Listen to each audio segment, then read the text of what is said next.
Neutral राजा का U turn. UP में आखिरी 2 चरणों में 27 लोकसभा सीटों पर चुनाव होना है। इसमें से 24 सीट पर बीजेपी और 2 सीट पर अपना दल एस और 1 सीट पर राजभर की पार्टी के प्रत्याशी मैदान में हैं। वहीं सपा 22 सीटों पर उम्मीदवार उतार चुकी है। 4 सीटों पर कांग्रेस के प्रत्याशी किस्मत आजमा रहे हैं। लेकिन इसी बीच कुंडा के राजा भैया के यू टर्न की हर तरफ चर्चा है। राजा भैया ने पहले न्यूट्रल रहने का फैसला किया और अब उनकी पार्टी खुलकर समाजवादी पार्टी के पक्ष में उतर आई। बीजेपी से दूरी के पीछे राजा भैया की क्या मजबूरी है? Big and bold second exclusive.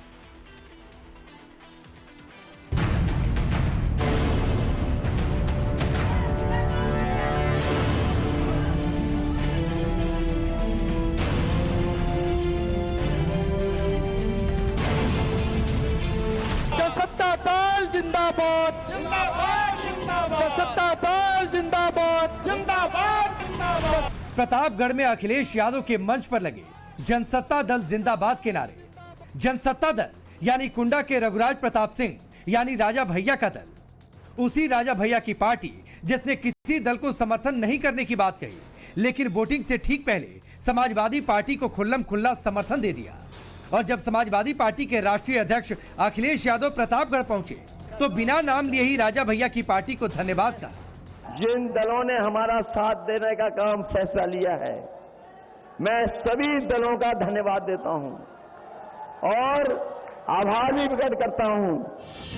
Akhilesh Yadav Pratapgarh के जीआईसी मैदान में सपा उम्मीदवार डॉक्टर एसपी सिंह पटेल के समर्थन में जनसभा करने पहुंचे थे। अखिलेश की रैली में हजारों की तादाद में राजा भैया की पार्टी जनसत्ता दल लोकतांत्रिक के कार्यकर्ता भी झंडा लेकर पहुंचे थे और बेझिझक राजा भैया के समर्थकों ने सपा प्रत्याशी को वोट देने की अपील करते हुए सुनाई दी।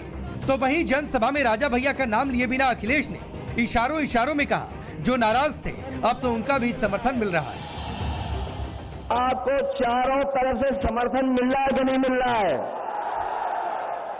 बताओ, कांग्रेस का समर्थन मिल गया कि नहीं मिल गया? अपनी आप पार्टी का समर्थन है कि नहीं है? और जो लोग थोड़ा बहुत नाराज रहते थे आजकल वो भी साथ आ गए कि नहीं आ गए?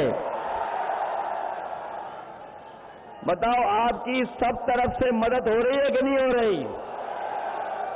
और जो बीजेपी वाले सांसद हैं वो रो रहे हैं कि नहीं रो रहे हैं? यूपी में राजा भैया की पार्टी ने पहले न्यूट्रल रहने का ऐलान किया था।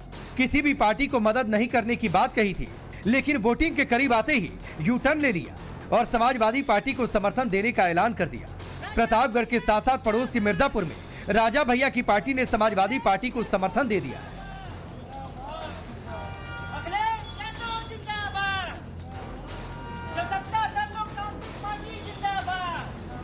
राजा भैया के पार्टी के जिलाध्यक्ष संजू मिश्रा समाजवादी पार्टी के दफ्तर पहुंचे और पार्टी का समर्थन पत्र समाजवादी पार्टी जिलाध्यक्ष को सौंप दिया। ऐसे में बड़ा सवाल है, क्या मिर्जापुर में राजा भैया की नाराजगी से एनडीए को नुकसान होने जा रहा है? क्योंकि इस वक्त प्रतापगढ़ और मिर्जापुर के साथ ही आसपास की सीटों पर मोदी और योगी के फैक्टर के अलावा एक और फैक्टर की चर्चाएं जोरों पर है। वो फैक्टर है प्रतापगढ़ जिले के बाहुबली विधायक कुंवर रघुराज प्रताप सिंह उर्फ राजा भैया का फैक्टर। ऐसा फैक्टर जो अब खुलकर समाजवादी पार्टी के पक्ष में आ चुका है। उनके कार्यकर्ता समाजवादी पार्टी के प्रत्याशी के पक्ष में चुनाव प्रचार कर रहे हैं। अखिलेश यादव और राजा भैया जिंदाबाद के नारे लगा रहे हैं।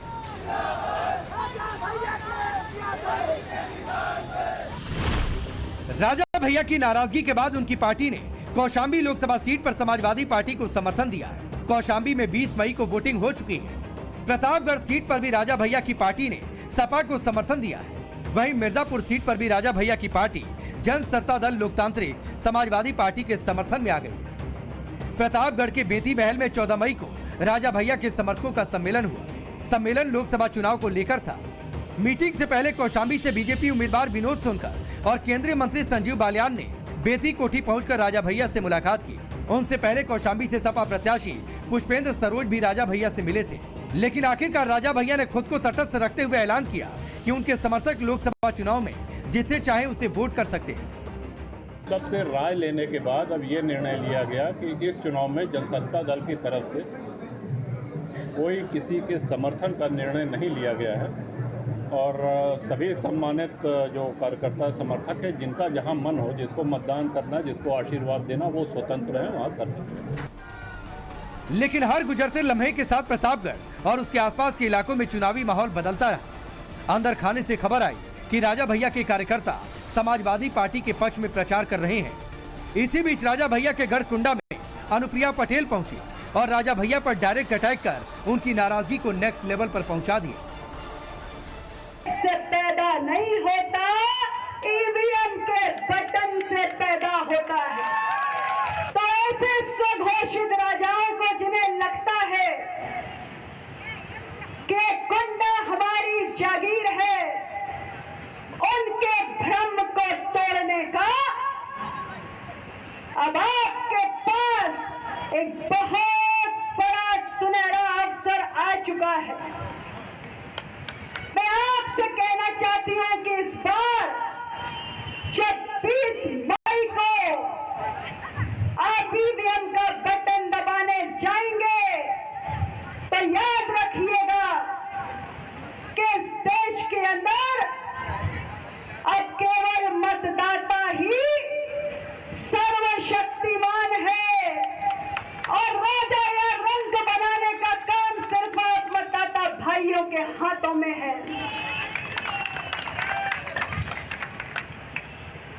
मैं आप सब लोगों से कहना चाहती हूँ, बयान अनावश्यक था, उसकी कोई आवश्यकता नहीं थी देने की। और ईवीएम से राजा नहीं पैदा होता है, ईवीएम से जनसेवक पैदा होता है, ईवीएम से जनप्रतिनिधि पैदा होता है और उसकी आयु 5 वर्ष की होती है। 5 वर्ष बाद जनता जनार्दन निर्णय करती है कि इसको पुनर्जन्म पुनर्जीवन देना है कि नहीं देना है। तो राज परिवारों से किसी को कोई क्यों कुंठा होगी? 7-8 दशक बीत गए हैं, देश आजाद हो गया है, अब न राजा रहे न रजवाड़े रहे। अनुप्रिया पटेल और राजा भैया के बीच हुए वार पलटवार के बाद राजा भैया के समर्थक अनुप्रिया पटेल के विरोध में मिर्जापुर और आसपास की सीटों पर प्रचार कर रहे हैं। राजा भैया 28 साल से लगातार कुंडा विधानसभा सीट से विधानसभा पहुंच रहे हैं, चाहे वो बीजेपी सरकार में रहे या फिर समाजवादी सरकार में, कभी उनके सिंबल पर चुनाव नहीं लड़ा।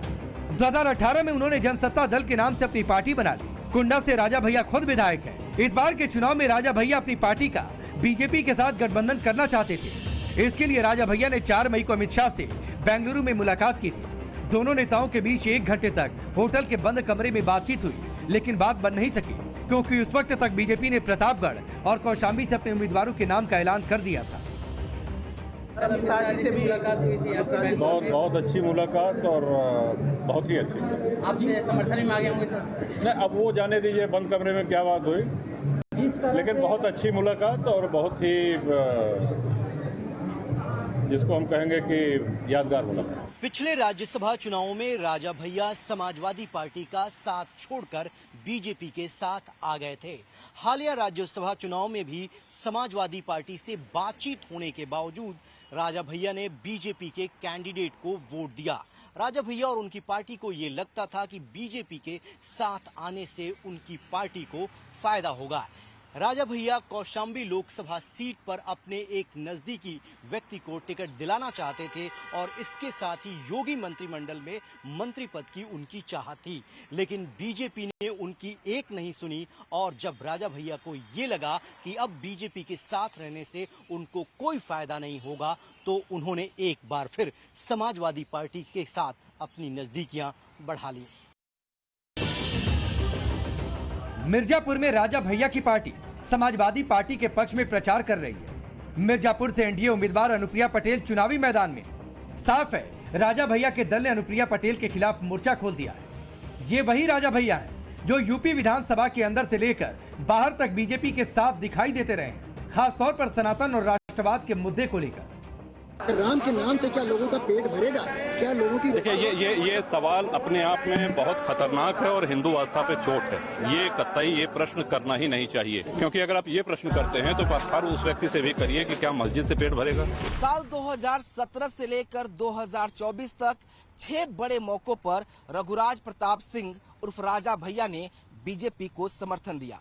2017 में बीजेपी की सरकार बनी और इसके बाद राज्यसभा के चुनाव थे। उस चुनाव में भी राजा भैया बीजेपी के समर्थन में खड़े नजर आए। उसके बाद राष्ट्रपति चुनाव में भी राजा भैया ने बीजेपी को ही समर्थन दिया। इतना ही नहीं, एमएलसी चुनाव में भी राजा भैया ने बीजेपी के उम्मीदवारों को ही वोट किया था। इस साल भी 2024 में जब राज्यसभा के चुनाव थे तब राजा भैया ने बीजेपी का ही समर्थन किया था। हालांकि इससे पहले समाजवादी पार्टी के अध्यक्ष ने राजा भैया से मुलाकात की थी और समर्थन की अपील भी की थी। उसके बावजूद भी राजा भैया बीजेपी के समर्थन में ही खड़े रहे। 24 के चुनाव में भी राजा भैया बीजेपी के साथ खड़ा होना चाहते थे, लिहाजा उन्होंने बेंगलुरु जाकर अमित शाह से मुलाकात भी की थी। राजा भैया ने बीजेपी से विनोद सोनकर का टिकट बदलने की मांग की थी। राजा भैया की शर्त थी कि अगर बीजेपी कौशाम्बी से विनोद सोनकर की जगह किसी को भी अपना उम्मीदवार बनाती है तो वो समर्थन देगी। इसके पीछे की वजह ये कि विनोद सोनकर राजा भैया का पहले से ही विरोध करते आ रहे हैं। और अब तो गोंडा और बाबागंज का भी मैदान खाली है कि नहीं? अब वहां भी आदरणीय केशव भाई कह रहे थे इस बार वो दोनों विधानसभा में भी कमल खिलने जा रहा है। ये वीडियो 2022 के यूपी विधानसभा चुनाव का है। उस वक्त विनोद सोनकर राजा भैया के किले में खड़े होकर कोंडा और बाबागंज की सीट के लिए ललकार रहे थे। हालांकि ललकार का असर नहीं हुआ। राजा भैया ने दोनों सीटें जीत ली। कौशाम्बी सीट से विनोद सोनकर तीसरी बार उम्मीदवार है, लेकिन इस बार राजा भैया की नाराजगी कैसे विनोद सोनकर पर भारी पड़ सकती है, इसे कौशाम्बी के 2019 के नतीजों से समझ सकते हैं। बीजेपी के विनोद कुमार सोनकर को 3,83,009 वोट मिले थे। एसपी के इंद्रजीत सरोज को 3,44,287 वोट मिले थे। वहीं राजा भैया की पार्टी जेएसडीएल के प्रत्याशी शैलेंद्र कुमार पासी को 1,56,406 वोट मिले थे। इन आंकड़ों से साफ है कि 2019 में बीजेपी के विनोद सोनकर करीब 40,000 वोट से जीते थे। वहीं राजा भैया की पार्टी को यहां से 1.5 लाख से अधिक वोट मिला था। ऐसे में अगर इस बार राजा भैया की पार्टी को मिले वोट एसपी की तरफ ट्रांसफर हो गए तो विनोद सोनकर की गाड़ी फंस सकती है। इतना ही नहीं, राजा भैया की नाराजगी प्रतापगढ़ के सांसद संगम लाल गुप्ता के साथ भी रही है। लेकिन अंदर खाने की खबर यह है कि बीजेपी ने राजा भैया को एक प्रस्ताव भेजा और उसमें कहा कि या तो एमएलसी या एक राज्यसभा की सीट देकर भारतीय जनता पार्टी उनको मदद करेगी। बदले में भारतीय जनता पार्टी ने राजा भैया के सामने ये शर्त रखी कि आप भारतीय जनता पार्टी के समर्थन का ऐलान करें और प्रतापगढ़ की रैली में केंद्रीय गृह मंत्री अमित शाह के साथ मंच साझा करें।